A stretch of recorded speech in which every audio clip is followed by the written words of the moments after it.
പോക്കോയുടെ പോക്കോ M5s എന്ന പുതിയൊരു smart phone ഇപ്പോൾ ലോഞ്ച് ചെയ്തിട്ടുണ്ട്. ഈ ഒരു വീഡിയോയിൽ നമ്മൾ നോക്കാൻ പോകുന്നത് പോക്കോ M5s എന്ന ഫോണിനെ പറ്റിയിട്ടാണ്.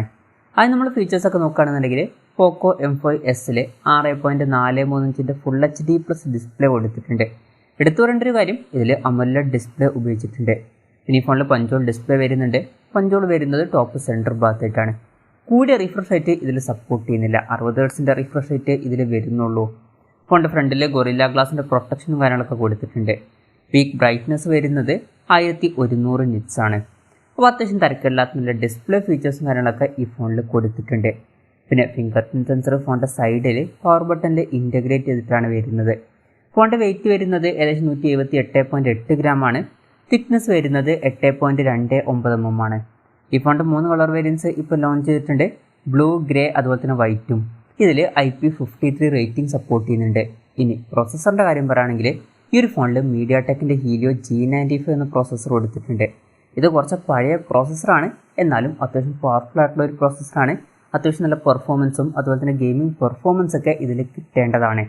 ഇതിൽ 5G സപ്പോർട്ട് ചെയ്യുന്നില്ല, മാക്സിമം 4G സപ്പോർട്ടാണ് വരുന്നത്. ഈ ഫോണിൻ്റെ 3 വെർഷൻസ് ഇപ്പോൾ ലോഞ്ച് ചെയ്തിട്ടുണ്ട്. ബേസ് വേരിയൻറ്റിൽ 4GB റാമും 64GB ഇൻറ്റേർണലുമാണ് വരുന്നത്. 4GB റാമും 128GB ഇൻറ്റേർണലുമായിട്ട് വരുന്ന വെർഷനും അതുപോലെ തന്നെ 6GB റാമും 128GB ഇൻറ്റേർണലുമായിട്ട് വരുന്ന വെർഷനും വരുന്നുണ്ട്. LPDDR4Xൻ്റെ റാമാണ് ഈ ഫോണിൽ ഉപയോഗിച്ചിരിക്കുന്നത്. UFS 2.2 സ്റ്റോറേജ് ടൈപ്പും ഇതിൽ വരുന്നുണ്ട്. മെമ്മറി എക്സ്പാൻഡ് ചെയ്യണമെന്നുണ്ടെങ്കിൽ ഈ ഫോണിൽ മെമ്മറി കാർഡ് സ്ലോട്ട് കൊടുത്തിട്ടുണ്ട്. 1 TB വരെ മെമ്മറി എക്സ്പാൻഡ് ചെയ്യാവുന്നതാണ്. പിന്നെ ഡൈനാമിക് റാം എക്സ്പാൻഷൻ എന്നുള്ള ഫീച്ചർ ഇതിൽ വരുന്നുണ്ട്. അതായത് എക്സ്ട്രാ റാം വേണ്ട സമയത്ത് ഇൻറ്റേർണൽ മെമ്മറിയിൽ നിന്ന് കുറച്ച് മെമ്മറി എടുത്തിട്ട് അത് റാമായിട്ട് യൂസ് ചെയ്യും. പിന്നെ NFC എന്നുള്ള ഫീച്ചർ ഇതിൽ സപ്പോർട്ട് ചെയ്യുന്നുണ്ട്. Z ആക്സിസ് ലീനിയർ മോട്ടർ ഇതിൽ വരുന്നുണ്ട്, നല്ല വൈബ്രേഷൻ എഫക്റ്റിനൊക്കെ വേണ്ടിയിട്ട്.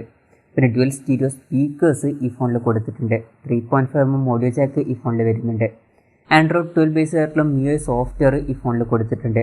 ക്യാമറയുടെ കാര്യം പറയുകയാണെങ്കിൽ ഫോണിൻ്റെ പിന്നിൽ 4 ക്യാമറ സെൻസേഴ്സ് കൊടുത്തിട്ടുണ്ട്. 64 മെഗാപിക്സലിൻ്റെ f1.8 അപ്പേഴ്സിൽ വരുന്ന മെയിൻ ക്യാമറ സെൻസറാണ് ഈ ഫോണിൽ വരുന്നത്. പിന്നെ 8 മെഗാപിക്സലിൻ്റെ f2.2 അപ്പേഴ്സിൽ വരുന്ന അൾട്രാ വൈഡ് ആംഗിൾ ലെൻസ് വരുന്നുണ്ട്. ഇതിൻ്റെ ഫീൽഡ് ഓഫ് വ്യൂ വരുന്നത് 118 ഡിഗ്രിയാണ്. പിന്നെ 2 മെഗാപിക്സലിൻ്റെ f2.4 അപ്പേഴ്സിൽ വരുന്ന മാക്രോ ലെൻസും 2 മെഗാപിക്സലിൻ്റെ f2.4 അപ്പേഴ്സിൽ വരുന്ന ഡെപ്ത് സെൻസറും ഈ ഫോണിൽ വരുന്നുണ്ട്. ഫ്രണ്ടിൽ 13 മെഗാപിക്സലിൻ്റെ f2.4 അപ്പേഴ്സിൽ വരുന്ന സെൽഫി ക്യാമറയാണ് വരുന്നത്. ഈ ഫോണിൽ 5000 mAhൻ്റെ ബാറ്ററി കൊടുത്തിട്ടുണ്ട്.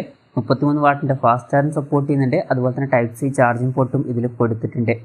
അപ്പം ഇതൊക്കെയാണ് ഫീച്ചേഴ്സിനെ പറ്റി പറയാനുള്ള കാര്യങ്ങൾ. പിന്നെ പറയേണ്ട ഒരു കാര്യം എന്താണെന്ന് വെച്ചാൽ ഈ ഒരു സ്മാർട്ട് ഫോൺ ഇപ്പം ഇന്ത്യൻ മാർക്കറ്റിൽ ലോഞ്ച് ചെയ്തിട്ടില്ല. ഇപ്പോൾ ഗ്ലോബൽ മാർക്കറ്റിലാണ് ഈ ഫോൺ ലോഞ്ച് ചെയ്തിരിക്കുന്നത്. ഈ ഒരു ഫോണിൻ്റെ കൂടെ അനൗൺസ് ചെയ്തിട്ടുള്ള പോക്കോ M5 എന്ന ഫോൺ ഇന്ത്യൻ മാർക്കറ്റിൽ ലോഞ്ച് ചെയ്തിട്ടുണ്ട്, പക്ഷേ ഈ ഫോൺ എത്തിയിട്ടില്ല. ഇനി വിലയുടെ കാര്യം പറയുകയാണെങ്കിൽ ഈ ഫോൺ ഗ്ലോബൽ മാർക്കറ്റിൽ ലോഞ്ച് ചെയ്തിരിക്കുന്നത് €209 എന്ന പ്രൈസിങ്ങിലാണ്. അതായത് ഏകദേശം 16,500 രൂപ പ്രൈസ് റേഞ്ചിൽ. ഇപ്പോൾ പറഞ്ഞിട്ടുള്ള ഫീച്ചേഴ്സ് ഈ ഒരു പ്രൈസ് റേഞ്ചിൽ എങ്ങനെ ഉണ്ടെന്ന് വെച്ചാൽ, ഇപ്പോൾ ഡിസ്പ്ലേയുടെ കാര്യം നോക്കുകയാണെന്നുണ്ടെങ്കിൽ AMOLED ഡിസ്പ്ലേയും പഞ്ചോൾ ഡിസൈനും വരുന്നുണ്ട്. നല്ല കാര്യം തന്നെയാണ്, പക്ഷേ കൂടിയ റിഫ്രഷ് റേറ്റ് സപ്പോർട്ട് ചെയ്യുന്നില്ല. ഈ ഒരു പ്രൈസ് റേഞ്ചിലൊക്കെ ഇന്ത്യൻ മാർക്കറ്റിൽ ചില ഫോണുകളിൽ നമുക്ക് കൂടിയ റിഫ്രഷ് റേറ്റ് എന്നുള്ള ഫീച്ചറൊക്കെ കിട്ടുന്നുണ്ട്. പിന്നെ ഈ ഒരു പ്രോസസ്സർ ഈ ഒരു പ്രൈസ് റേഞ്ചിൽ തരക്കേടില്ലാത്തൊരു പ്രോസസ്സറാണ്. അതുപോലെ തന്നെ തരക്കേടില്ലാത്ത ഓൺ പേപ്പർ ക്യാമറ സ്പെസിഫിക്കേഷനും ഈ ഒരു പ്രൈസ് റേഞ്ചിൽ ഈ ഫോണിൽ വരുന്നുണ്ട്. അതുപോലെ തന്നെ ബാറ്ററി സെറ്റപ്പും ഈ ഒരു പ്രൈസ് റേഞ്ചിൽ വലിയ തരക്കേടില്ലാത്ത ബാറ്ററി സെറ്റപ്പൊക്കെ തന്നെയാണ്. പക്ഷേ ഒരു കാര്യം എന്താണെന്ന് വെച്ചാൽ ഈ ഫോൺ ഇന്ത്യൻ മാർക്കറ്റിൽ ലോഞ്ച് ചെയ്യുമ്പോൾ വില ഇത്രയൊന്നും കൂടാൻ ചാൻസ് ഇല്ല. ഇതിനേക്കാളൊക്കെ കുറവായിരിക്കാനാണ് സാധ്യത. മിക്കവാറും ഈ ഫോണിൻ്റെ വില ഒരു 13,000 രൂപ പ്രൈസ് റേഞ്ചിലേക്കായിട്ട് വന്നേക്കാം ഇന്ത്യൻ മാർക്കറ്റിൽ. എന്തായാലും കൺഫർമേഷൻസ് ഒന്നും ഇപ്പം പുറത്ത് വന്നിട്ടില്ല. പിന്നെ വേറൊരു കാര്യം എന്താ വെച്ചാൽ, മുമ്പ് ഇന്ത്യയിൽ ലോഞ്ച് ചെയ്തിട്ടുള്ള Redmi Note 10s എന്ന ഫോണിൻ്റെ ഒരു റീബ്രാൻഡഡ് വെർഷനാണ് ഈ ഒരു പോക്കോ M5s എന്ന ഫോൺ. പിന്നെ Redmi Note 10s എന്ന ഫോൺ തന്നെ ഇപ്പോൾ അടുത്ത് ഇന്ത്യയിൽ Redmi Note 11 SE എന്ന പേരിലും പുതുതായിട്ട് ഒന്ന് ലോഞ്ച് ചെയ്തിട്ടുണ്ട്. അപ്പം ഈ ഫോണുകളുടെയൊക്കെ ഒരു റീബ്രാൻഡഡ് വെർഷൻ ആയിരിക്കും ഈ ഫോൺ. ഇന്ത്യയിൽ ലോഞ്ച് ചെയ്യുമെന്ന് വെച്ചാൽ ചിലപ്പം ഈ ഫോൺ ഇന്ത്യയിലോട്ടും എത്തിയേക്കാം. എന്തായാലും കൺഫർമേഷൻസ് ഒന്നുമില്ല. എന്തായാലും അതിനെ പറ്റിയിട്ടുള്ള കൂടുതൽ കാര്യങ്ങളൊക്കെ അറിയുമ്പോൾ അതിനെ പറ്റിയിട്ടുള്ള വീഡിയോസൊക്കെ നമ്മൾ ചെയ്യുന്നതായിരിക്കും. അപ്പോൾ അതുപോലുള്ള വീഡിയോസൊക്കെ കാണാൻ താല്പര്യമുണ്ടെന്നുണ്ടെങ്കിൽ ഈ ചാനലും സബ്സ്ക്രൈബ് ചെയ്യാവുന്നതാണ്. എന്തായാലും ഓവറോൾ നോക്കുകയാണെന്നുണ്ടെങ്കിൽ അത്യാവശ്യം തിരക്കില്ലാത്ത ഫീച്ചേഴ്സും കാര്യങ്ങളൊക്കെ പോക്കോ M5s എന്ന ഫോണിൽ വരുന്നുണ്ട്. ഇന്ത്യയിൽ കുറച്ചും കൂടി നല്ലൊരു പ്രൈസിങ്ങിൽ ലോഞ്ച് ചെയ്യുമെന്നുള്ള കാര്യം നമുക്ക് എക്സ്പെക്റ്റ് ചെയ്യാവുന്നതാണ്. എന്തായാലും പോക്കോ M5s എന്ന ഫോണിനെ പറ്റിയിട്ടുള്ള നിങ്ങളുടെ അഭിപ്രായം ജസ്റ്റ് ഒന്ന് കമൻറ്റ് ചെയ്യുക. അതുപോലെ തന്നെ ഈ ഒരു സ്മാർട്ട് ഫോൺ ഇന്ത്യൻ മാർക്കറ്റിൽ ലോഞ്ച് ചെയ്യുകയാണെന്നുണ്ടെങ്കിൽ നിങ്ങൾ ഏത് പ്രൈസിങ്ങിലാണ് എക്സ്പെക്റ്റ് ചെയ്യുന്നത് എന്നുള്ള കാര്യം കൂടി ജസ്റ്റ് ഒന്ന് കമൻറ്റ് ചെയ്യുക.